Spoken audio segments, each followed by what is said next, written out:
Hello friends, কেমন আছো তোমরা? আমি কিন্তু আবার একটা মিনি ব্লগ নিয়ে হাজির হয়ে গেলাম তোমাদের কাছে।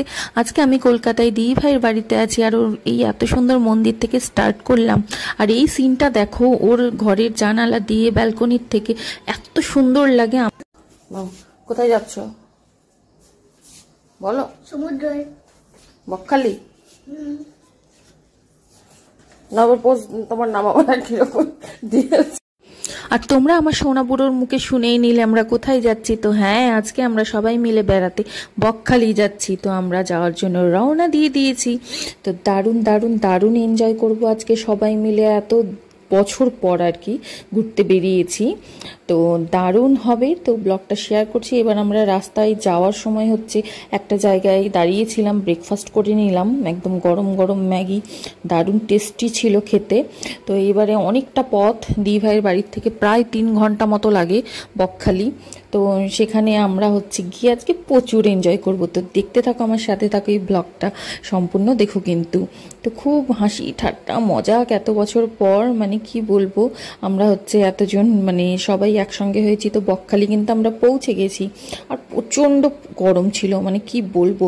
আর এখানকার মানে বকখালির বিচটা মানে অনেকটাই তোমার মানে সমুদ্রে যেতে গেলে অনেকটাই হেঁটে এই যে বালিগুলোর মধ্যে হাঁটা যে কি কষ্টকর ব্যাপার, মানে কি বলবো। আমার তো সব থেকে বেশি কষ্ট হচ্ছিল, কারণ আমার হাঁটতে একেবারেই ভালো লাগে না।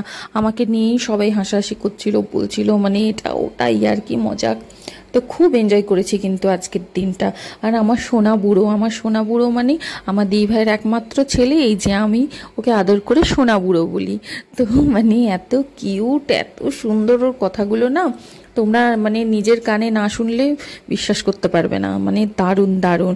তো আমার সোনা বুড়োকে নিয়ে খুব এনজয় করেছি আমরা সবাই আজকে। আর এখানকার বিচে মানে জলটা কি বলো তো, জলটা সেরকম একদমই ক্লিন না, কিরকম নোংরা নোংরা। যদিও আমরা স্নান করব না, বাড়ির থেকে স্নান করে এসেছি।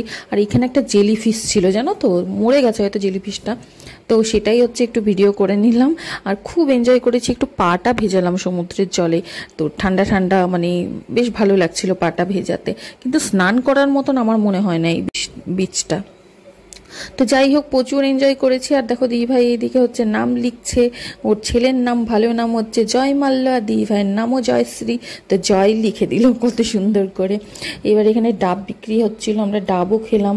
তারপর হচ্ছে এখানে আইসক্রিম। তো মানে প্রচণ্ড গরম লাগছিল, যাই হোক গলার কন্ডিশন কারোরই সেরকম ভালো ছিল না, তো খেলো কেউ কেউ আইসক্রিম। তো এই যে দেখো আমার সোনা বুড়োটা, ও তো খাবেই খাবে। তো বেশ এনজয় করলাম আমরা, দারুণ মজা করলাম। আর বকখালি তোমরা কে কে গেছো অবশ্যই কমেন্ট করে জানিও।